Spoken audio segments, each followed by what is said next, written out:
الحمد لله وكفى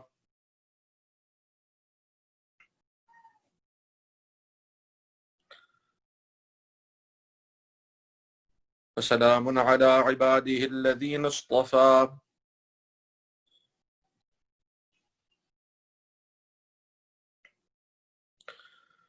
أما بعد فأعوذ بالله من الشيطان الرجيم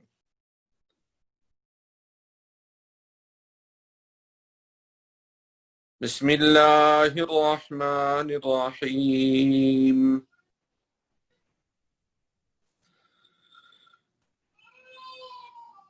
يا أيها الذين آمنوا استعينوا بالصبر والصلاة إن الله مع الصابرين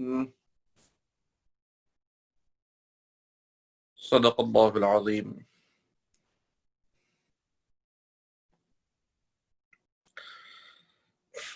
Respected elders,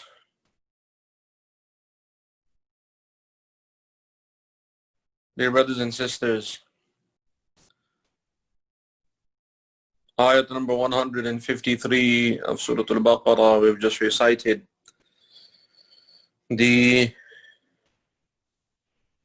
rabat and connection of this ayah with the previous ayat, and particularly the previous ayah, that in the previous ayat, ayat number 151 and ayat number 152, Allah subhanahu wa ta'ala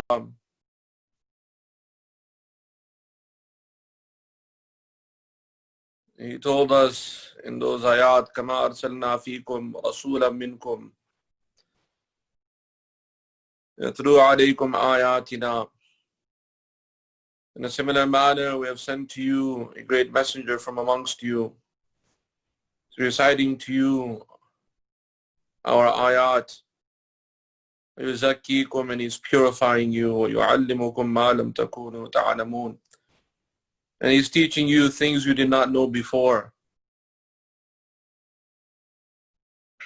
So to facilitate this process of learning and also of purifying and also understanding the ayat, فَاذْكُرُونِي أَذْكُرْكُمْ, so then remember me, I will remember you. I will make this process easy for you to learn my deen. وَاشْكُرُوا لِي وَلَا تَكْفُرُونَ, be grateful to me for giving you hidayah and guidance, and be grateful to me for all of the favors that I have bestowed upon you. وَلَا تَكْفُرُونَ, do not do kufr, don't fall into disbelief, and do not become ungrateful for this great gift of hidayah and guidance.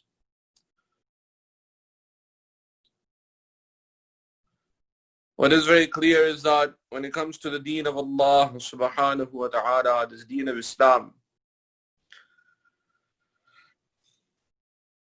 there are a few very important matters that we should understand. One is that the deen itself, the deen of Islam, in essence and in practice, it is very easy. When you understand the gist of it, when it comes to the a'mal, practicing, so it is very easy. It becomes easy. And Allah subhanahu wa ta'ala, He has made this also very clear. وَمَا جَعَلَ عَلَيْكُمْ فِي الدِّينِ مِنْ حَرَجٍ, and we have not made in your deen any kind of difficulty that is difficult for you to practice. So when it comes to the amal aspect of practicing the deen, so it is very easy to practice. There will hardly be something that will be so difficult to practice that it is beyond human capacity.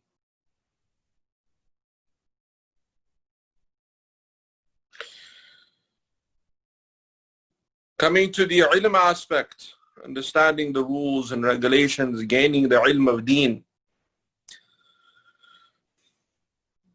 that is also easy, but it's time consuming. What we understand in our lives is that there are things that are easy, but they take time. And there are other things that are difficult. They don't take much time, but they're very difficult.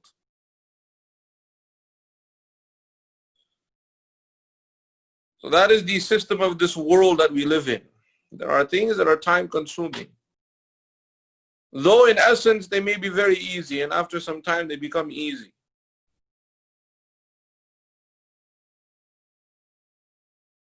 But they have their time, they take time to really learn. If you take a very simple skill, like in the Western world, we have vehicles, everyone drives. Though most of us would agree that not everyone should be driving, but the reality is that driving is a necessity living in this part of the world. You have good drivers, you have bad drivers, whatever the case may be. Everyone or majority of the people know how to drive after a certain age. If you take a person who does not know how to drive, has never even seen a car, doesn't know what driving is, it can take a long time to teach them to drive.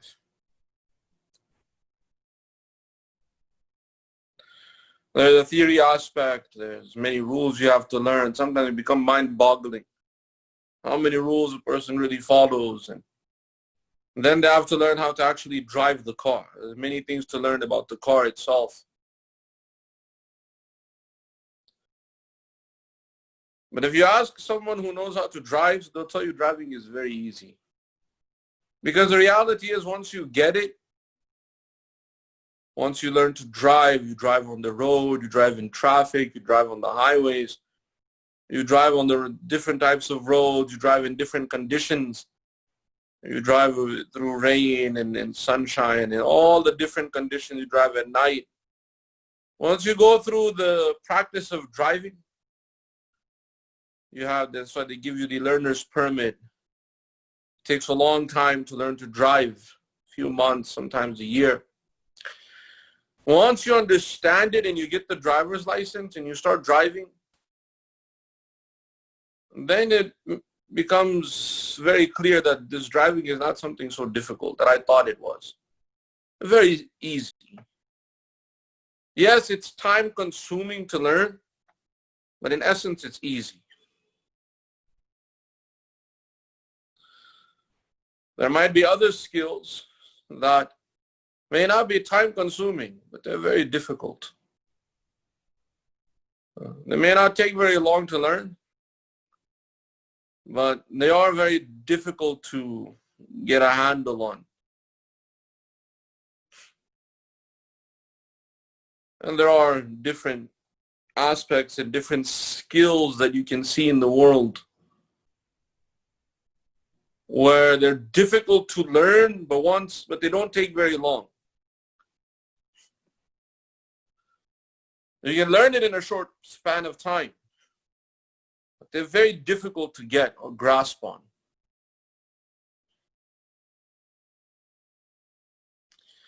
For example, memory. Having a good memory, learning the skill set to develop one's memory. It doesn't take very long.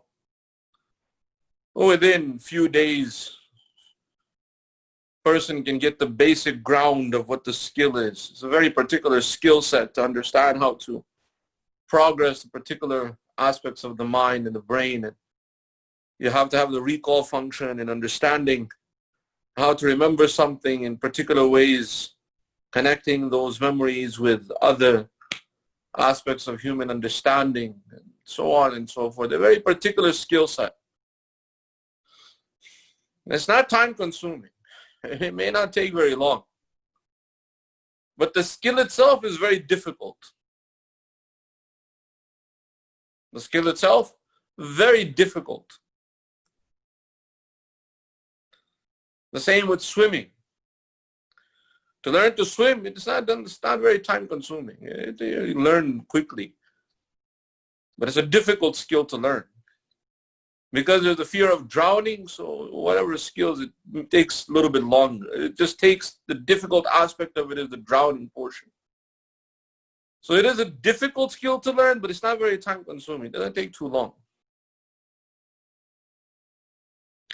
So this is the aspect of human life. You may have skills that take longer, but in essence, they're easy. And on the other side, you may have skills that are very particular.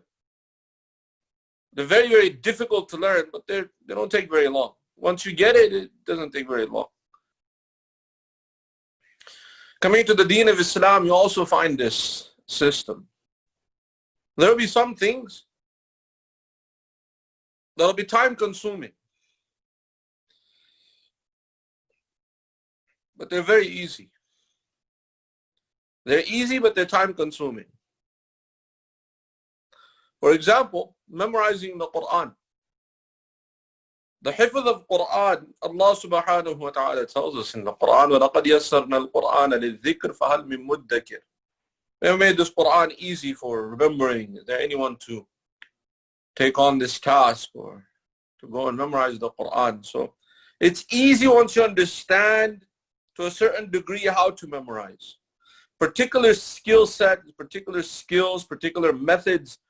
Once you understand the methodologies of how to memorize, very easy. The only problem, it's very time consuming. It can take 1 year, it can take 3 years. For some people, it can take 5 years. It can take a very long time. Then there comes the aspect of remembering and making it strong, not just memorizing. After that, there's also making strong. It's a lifelong struggle. So it's very time consuming. That's what you have in the institutions. You'll have these students who will spend 5 hours, 7 hours, 10 hours a day memorizing. And even in those 8, 9, 10 hours, you'll have students who hardly can memorize 1 page. You have some students who are gifted, so they're able to memorize many, 3, 4, 5 pages. But in general, 1 page is the average. You have students who struggle even with that 1 page. They only memorize half a page, even after so many hours in a day. But the method is very simple. So you will have those aspects of the deen of Islam, which in essence are very simple. They're easy, but they're time consuming. And then you have other elements of the deen of Islam which are very difficult. They don't take that long. For example, Hajj. So those who go for Hajj, and may Allah subhanahu wa ta'ala give all of us the tawfiq to benefit from Hajj and to perform Hajj in our lives if we have not performed it. And for those who have performed Hajj, may Allah subhanahu wa ta'ala give us a chance to go and perform Hajj again so we may correct our mistakes. You ask any person who has performed the Hajj, so he will tell you, I definitely felt that I made some mistakes. So generally you'll find people who do multiple Hajj just to correct the mistake they made the first time. And when they go the second time, they'll make new mistakes, so they'll want to go a third time to correct those. But the reality of Hajj, learning how to do Hajj, is very difficult. But it's not time consuming. 1, 2 seminars, you can sit down and learn very easily how to do Hajj. Once you go to Hajj, you realize how difficult Hajj is. Very, very difficult. Go ask those who have gone for Hajj, you'll understand. They know. Hajj, you ask anyone who's gone for Hajj, they'll tell you Hajj is Hajj. But there's no way to explain it.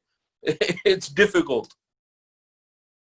There's a lot of difficulty involved in different ways.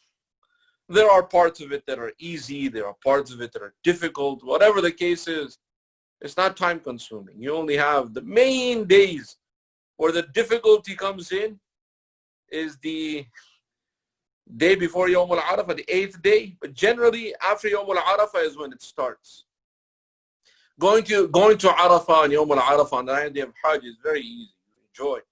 Once you get to Arafah, now coming back, that's when it starts. That one night between the 9th, the Yawm al-Arafah, the 9th day of the Hijjah, and the 10th day of the Hijjah, that night where you have to go back to Muzdalifah and then you have to go back to Mina. And that one night when you're going to Muzdalifah, this one it starts. And everyone can testify the kind of things you go through, what conditions you go through. You have to go back to Muzdalifah in the nighttime, in the traffic, millions of Hujjaj. And then from there you have to, in the morning again, go to Mina. And you have the Jamarat. And from Jamarat you have Tawaf Ziyarah and Tawaf Ziyarah. There's so many things to do in one day.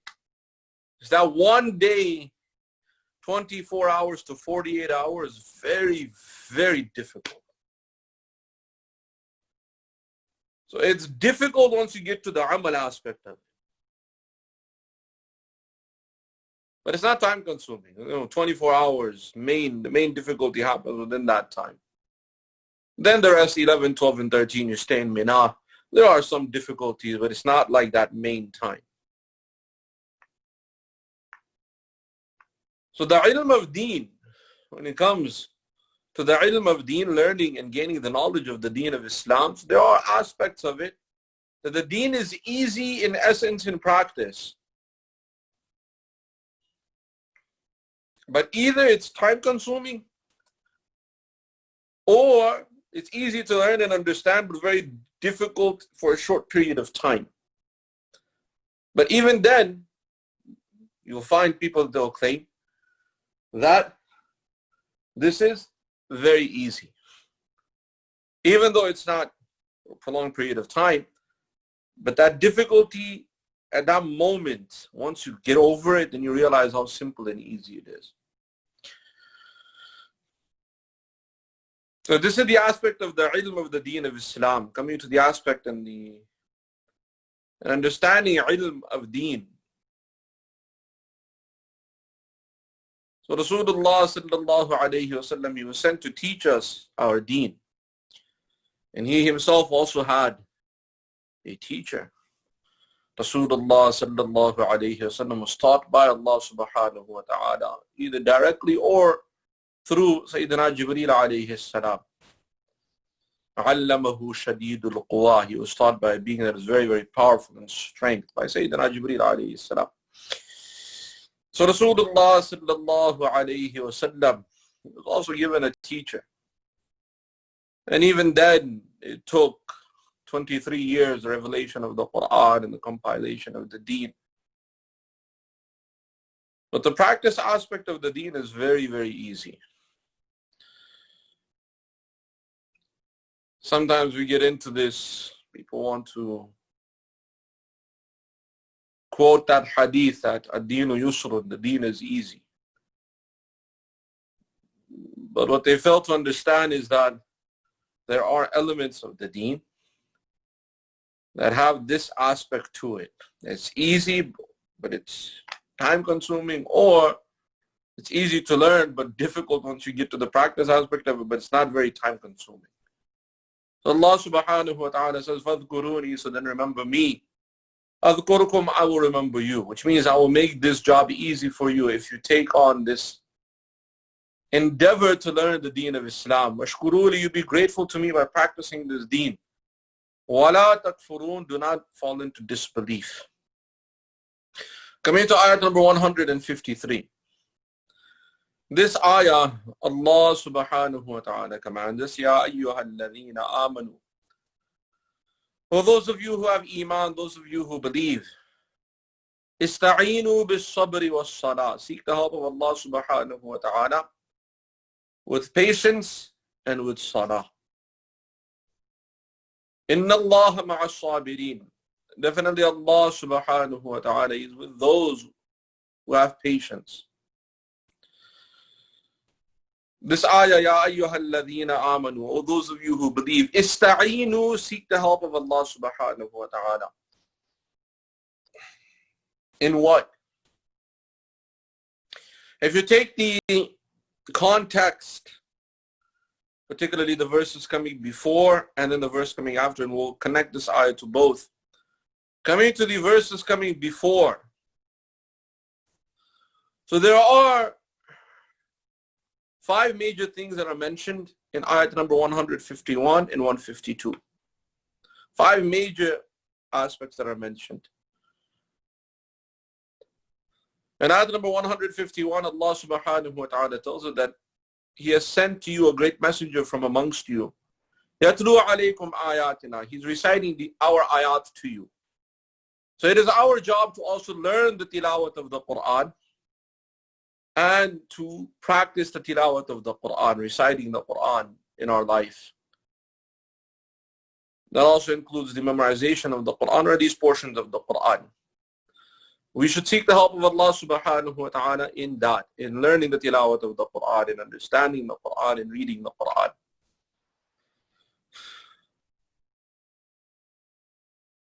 The second mission upon which Rasulullah sallallahu alayhi wa sallam was sent with was وَيُزَكِّيكُمْ. Rasulullah sallallahu alayhi wa sallam, he was sent to purify you. So for tazkiyatun nafs, purity of the nafs, this is a very difficult thing. So we should seek the help of Allah subhanahu wa ta'ala in purifying ourselves from evil qualities, evil habits, sins. Some of these are addictive, they're very difficult to give up. Others are bad habits that tend to linger around. So for that, we have to ask the help of Allah subhanahu wa ta'ala. We have to seek the help of Allah subhanahu wa ta'ala in the tazkiyatun nafs, purity of the nafs. Then and only then we'll be able to have qalban salim, a very submissive heart, and also understand and get that sakina and tranquility in our lives and have proper iman. So for that also we should seek the help of Allah subhanahu wa ta'ala. The third mission of Rasulullah sallallahu alayhi wa sallam that he was sent with, وَيُعَلِّمُكُمْ مَا لَمْ تَكُونُوا تَعْلَمُونَ, that is to teach you that which you did not know. There are many things that we do not know about our deen of Islam. Many things that either we do not know them because we do not have to practice them. They're not in our day-to-day life. There are many things about our deen you only learn once you get into the practice of it. Even if you learn them theoretically, you really don't understand them until you get into the practicality of it. One of them is we just went over, Hajj. You can learn all the theories you want. Once you get there, Hajj is a whole different world. And then there are many, many other parts of our lives that we only understand once we get to that stage. The other one is marriage. The youth may learn many things about marriage. Until you get married, you really don't understand what it is completely. The same with having children. And then the rights and huquq of the children and so on and so forth. The many things, you can learn theoretically many things you want before. But until you're in that situation, in that condition, it doesn't work. It doesn't register. So for that also we have to seek the help of Allah subhanahu wa ta'ala in learning the aspects of deen that are best for us in our situation. And again, gaining ilm is a very, very difficult thing. We should not think that it's easy. It's time consuming. It's also you have to understand things to a very, very deep level. That is why the reward is also so great. There are things in this beautiful deen of Islam where it's so great reward. But if you try and understand why the reward is so great, you'll realize how difficult those tasks are. Sometimes we read the fadail and the virtues of salah, how many virtues salah has. Sometimes we get surprised how many virtues just praying 5 times a day has. Sometimes we even question why there's so many virtues for praying 5 times a day. Salah is so easy, so simple. But the reason there's so many virtues is how difficult is it to pray 5 times a day on time. Especially considering in these conditions that some of the masajid are closed because of COVID-19, the coronavirus, SARS-2. Some of the masajid were open, but then they had to close again. There were masajid even in our locality that they opened, and then they had an outbreak of this virus, very strange virus to say. May Allah subhanahu wa ta'ala save and protect us from it. So there was an outbreak, and then they closed the masjid again. And this is now the new trend that's going on. Some masajid are still open, but they're having outbreaks. And every time they have an outbreak, they have to close. And it's not just masajid, there are businesses, there are schools. Even the schools open in some of the counties, they had to close again. They had hundreds of students got infected. So they closed down the schools in that district, here in Georgia.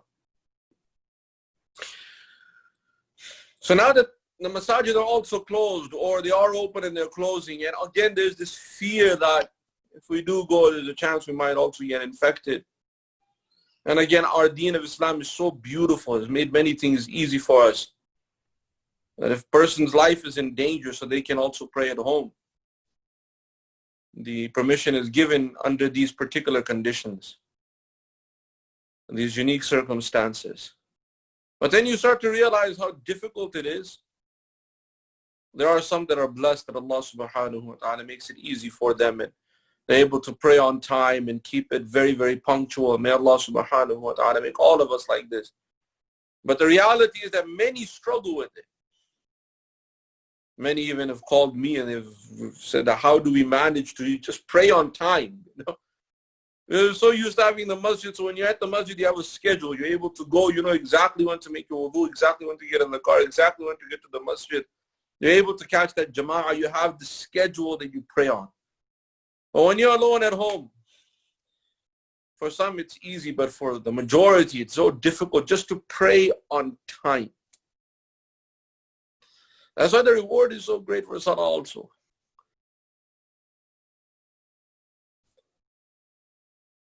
So this is the third aspect, gaining ilm of deen and the practice of that ilm. We should seek the help of Allah subhanahu wa ta'ala in this. The fourth very important matter that is mentioned is in ayat number 152, where Allah subhanahu wa ta'ala says, فَاذْكُرُونِي أَذْكُرْكُمْ. So then remember me, I will remember you. The dhikr of Allah subhanahu wa ta'ala. It is not just limited to the adhkar of mentioned in the Quran or mentioned in the hadith. But what is also mentioned uniquely in the Quran is اذكروا الله يا أيها الذين آمنوا اذكروا الله ذكرا كثيرا. Those of you who believe, remember Allah subhanahu wa ta'ala excessively. And another ayah, Allah subhanahu wa ta'ala tells us وَاذْكُرْ رَبَّكَ فِي نَفْسِكَ تَضَرُّعًا وَخِيفًا دُونَ الْجَهْرِ مِنَ الْقَوْلِ بِالْغُدُوِّ وَالْآصَالِ وَلَا تَكُنْ مِنَ الْغَافِلِينَ. You remember your Rabb secretly, deep down inside, without even the utterance of any word, with great humbleness, humility, and sincerity. Morning and evening, which means consciously, you are always conscious of the fact that Allah subhanahu wa ta'ala is watching me and aware of my a'mal. Very difficult task. The other ayah, وَاذْكُرِ اسْمَ رَبِّكَ بُكْرَةً وَأَصِيلًا. Remember the name of your Rabb from morning to evening, which is the Arabic phrase in equivalence of all the time. So the dhikr of Allah subhanahu wa ta'ala and being always in a condition of the dhikr of Allah subhanahu wa ta'ala is a very difficult condition.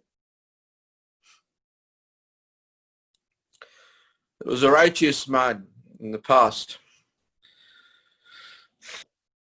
He was considered a very, very righteous person. He was a friend of Allah subhanahu wa ta'ala because of his piety and he had secluded himself, so he was outside of the effort of the community, being the imam. So he used to have seclusion where he used to do immense ibadah. So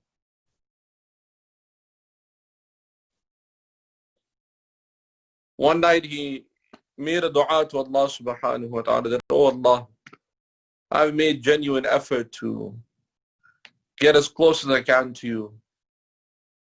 And this is the desire of the friends of Allah subhanahu wa ta'ala. They always want to be closer to Allah subhanahu wa ta'ala. So this righteous person, he made this dua that, oh Allah, I made every effort that I could to get as close as I could to you.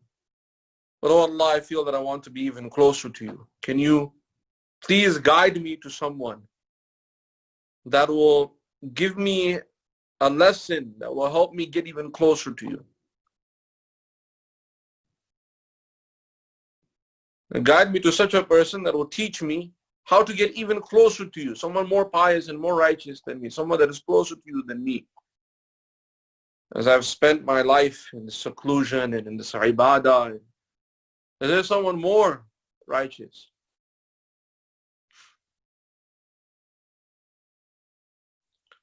So that night when this righteous person, after he made this dua, he went to sleep, and his dream he was shown. Sometimes Allah subhanahu wa ta'ala, He shows His friends certain signs in their dreams. And again, the dream realm is a whole separate topic in itself, but for some, they're shown certain signs. So he was shown a sign, and he was told in his dream very clearly that yes, there is someone that can teach you, and they're more righteous than you, more pious than you, and they're closer to me than you. And you find them, their name is this, and they live in such and such a city. So the righteous person, he woke up, so he went to that city.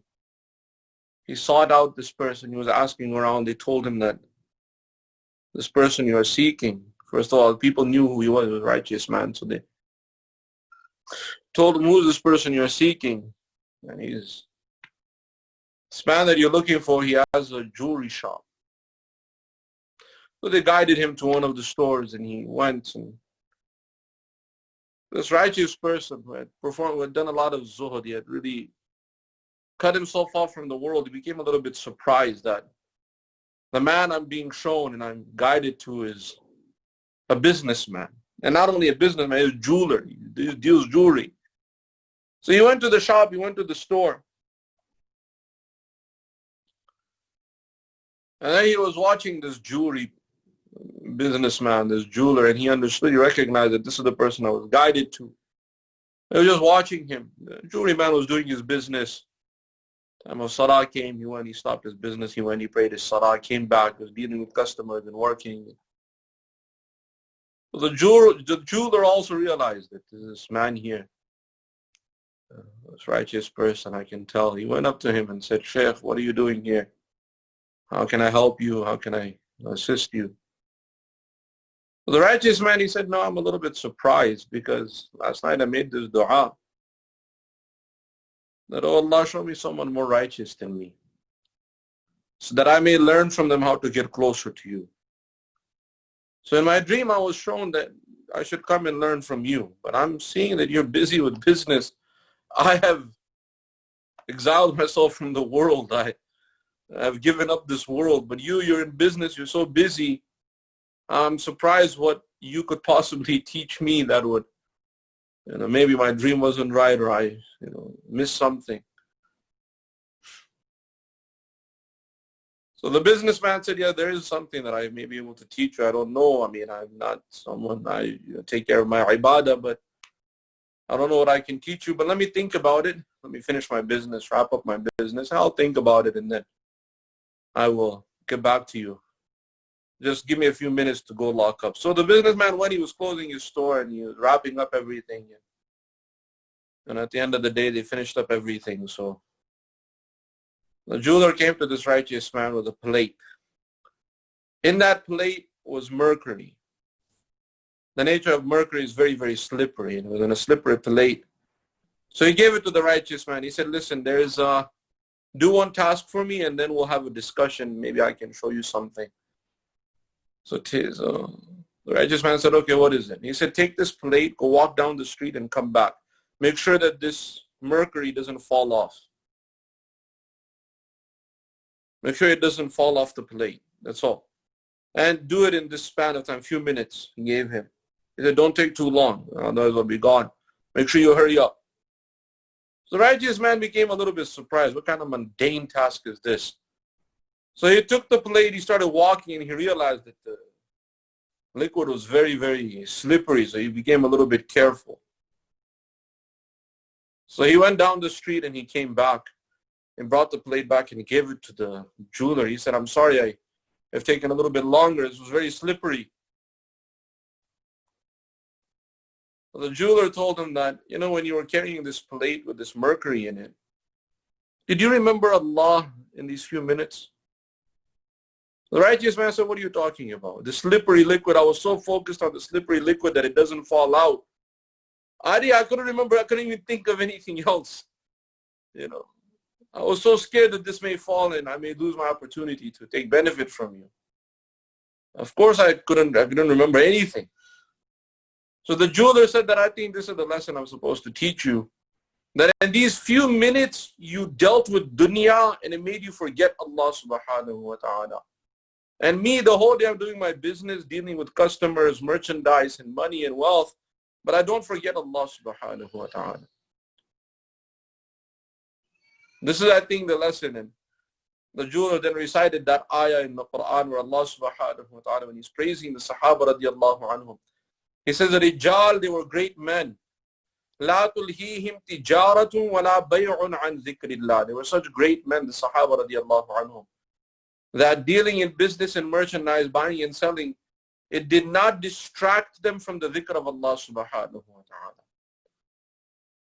وإقام الصلاة وإيتاء الزكاة, and from establishing salah, paying zakah. يخافون يوما تتقلب فيه القلوب والأبصار. And they fear that day where people's hearts and eyes will be turned. This ayah is in Surah An-Nur.